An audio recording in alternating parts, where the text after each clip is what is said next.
Don't skip this video, because what I'm about to tell you actually happened, and the man in this story was never found again. If you ever hear someone crying for help from a motel room next to yours at 3 in the morning, do not open that door. The last person who did disappeared without a trace. His name was Ethan Cole, and this is what happened to him.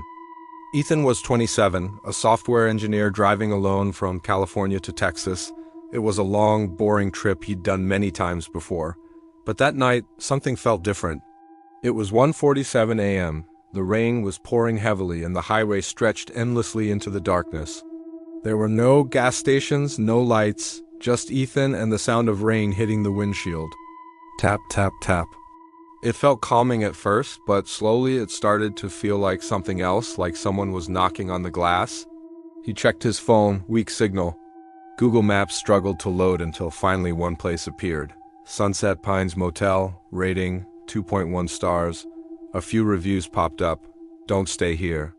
Something is wrong with room 18. You'll hear things at night. Ethan ignored them, muttering that people exaggerate.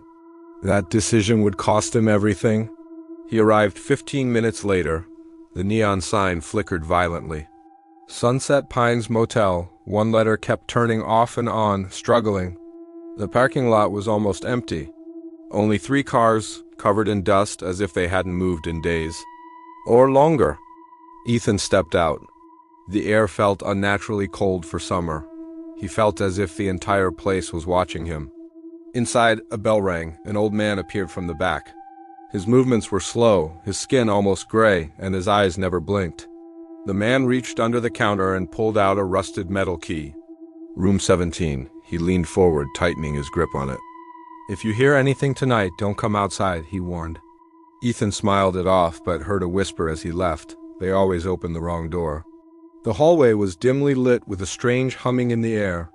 He passed rooms 13, 14, 15, and 16. Then he reached 17. Right next to it was room 18. Its door was slightly open. Complete darkness lived inside. Ethan felt a chill and hurried into his room. Room 17 smelled of rot. He locked the door and lay on the bed, eventually falling into an uneasy sleep.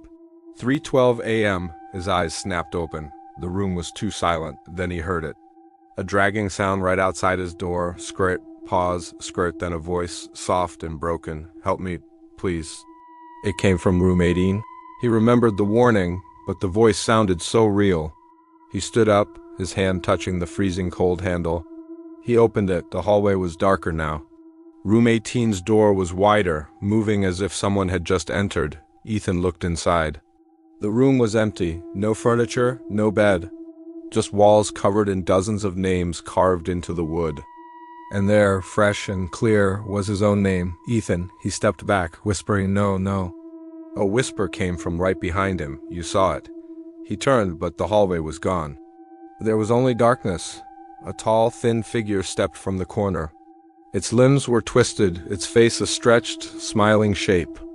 They all tried to leave, it whispered. You won't, Ethan screamed as the door slammed shut, swallowing everything. The next morning, police found room 17 open. Ethan's things were still there. His phone was recording a final sound. Scratching. Room 18 was sealed again, but now there was one more name. If you see a motel with flickering lights, keep driving.